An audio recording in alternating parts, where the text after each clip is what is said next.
Hello, Supercars in Seconds here. Today we got a question I've been asked a lot about is, would you buy a pre-owned McLaren, 4 or 5, 3 or 4 years old, whatever it was, or the new Corvette? So let's drive them both back to back and see what we think.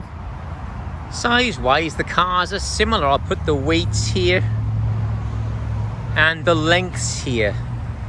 So this one's a little bit heavier again, just because of the carbon fiber frame here. But size-wise, they're actually a similar size. This one's 47 inches, this is 48 and a half. So again, the actual sort of profile and stance is about the same. The Corvette definitely has more technology.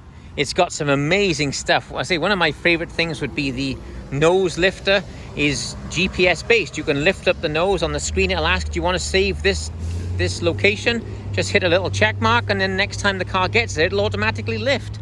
That's just a brilliant idea. This backup camera, the way that you can take the rear view mirror, flip it, and this becomes your full width backup camera, is a brilliant idea. And I think all supercars should adopt some of these brilliant ideas they've incorporated. As far as quality in the car, yes, paintwork and so on, you're at just a bit of a different level. If you look at my own reflection in that hood there, it's just crazy paintwork on these cars. It is. Now the Corvette is very beautiful also, but just a bit more orange peel. Again, that's where your money is going, is little details like that.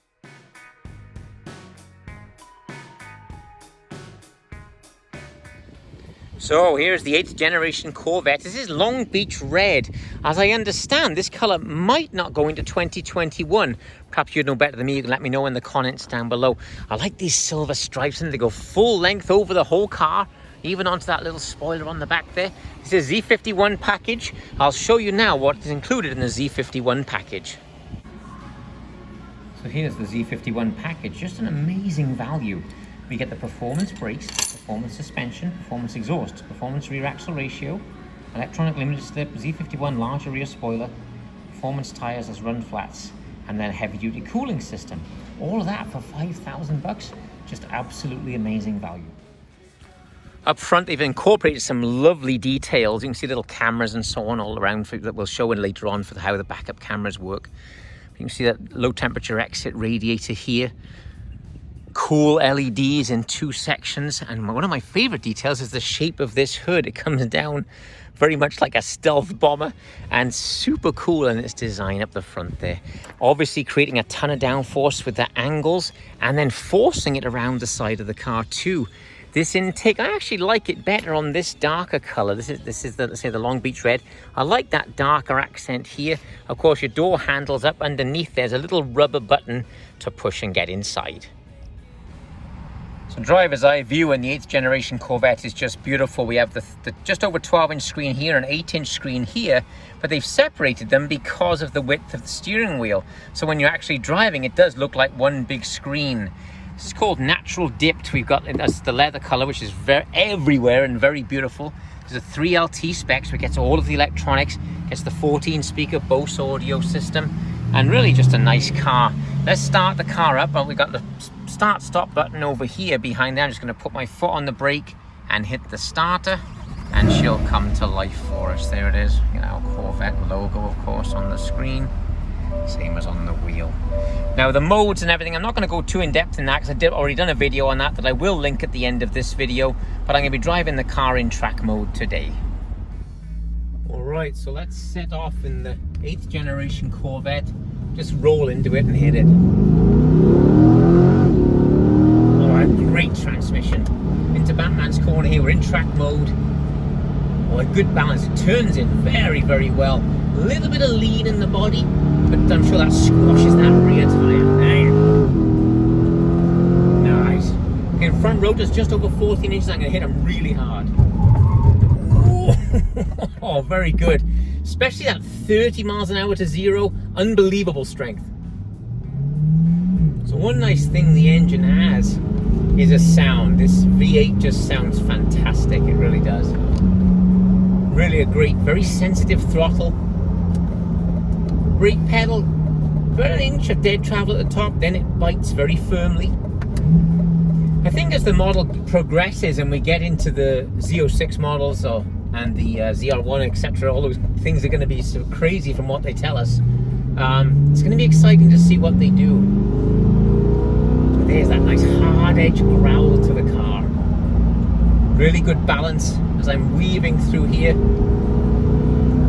Let's wake this thing up. Yeah, it's a good sound. Transmission's super fast to react to my inputs. There's that sound. I really like it. Very good.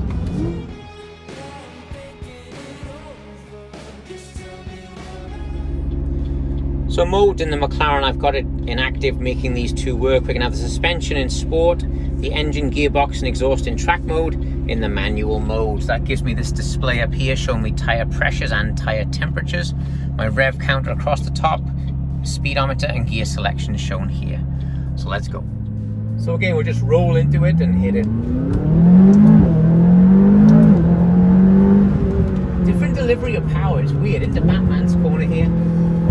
Great off-camber corner. I use it on all of the tests. And dead flat here.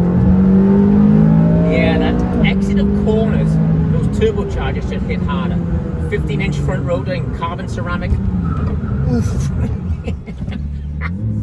Yeah, it's different. It's different. Ultra high speed here. The only difference I'm seeing is this sort of driving. When I'm in this sort of driving in this McLaren, I can just decide where I want to position the car. Acceleration out of a corner there is the difference of where the money went. Coming into a hard right-hander here.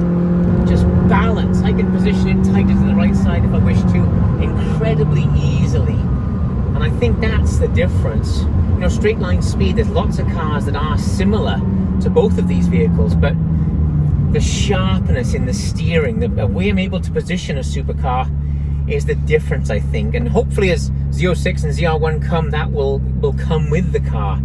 But at this stage, on the limit handling, it's just got to go to the McLaren here. So I've been watching a lot of reviews between the two cars, you know, separate videos of each one and so on. And no one seems to talk about one particular thing that this car has. And it's a feeling when you start the car. When you press the brake and hit that starter in a McLaren, a Ferrari, a Lamborghini, there's a feeling that comes over you that virtually no other car has. And that's something you just can't put your finger on. Straight line performance, I don't think there's much in these two cars, to be very honest with you. They both feel very different. The Corvette reacts faster, but then this pushes harder because of the turbos. So they end up at kind of the same place. I'm very excited to see what they do with the following Corvette models. But of course, don't forget there's also going to be following McLaren models too. So, you know, the goalposts tend to move all the time. It's a wonderful time we live in. That Corvette, as a value for money proposition, is one of the best sports cars ever, I think. You're really getting where this car, as a $220,000 originally supercar from McLaren, the performance, the transmission, everything is very, very similar. And that's definitely a compliment to the Corvette. Yes, because the Corvette is trading at so far over its MSRP at the moment, the prices actually get quite close together, and it's very, very interesting and a weird choice to give to customers, because the Corvette is an amazing vehicle. It really is. What it does, particularly for this base MSRP, is absolutely incredible. The performance is unbelievable. The transmission is really, really good. That dual clutch is one of the best dual clutches I've ever driven. I've driven most cars. The McLaren, of course, being a true exotic with the vertical doors going up and down and so on, and people's reaction to the car. But when you go to a show, people get great reactions out of the Corvette too. So it's, again, this is a really hard one to pick a winner. They both do things in a different way. Again, the Corvette is packed with technology. On the limit handling is just another level in a McLaren. So thanks for watching. I appreciate it. I'd love you to subscribe to the channel. I'm going to be doing videos like this all the time. I'm going to put down here the video I did, a full in-depth video of the 8th generation Corvette. I'll put that down here, and a little subscribe circle. Just touch on that or touch on this, and you can be a part of the channel. Thanks. I'll see you again soon.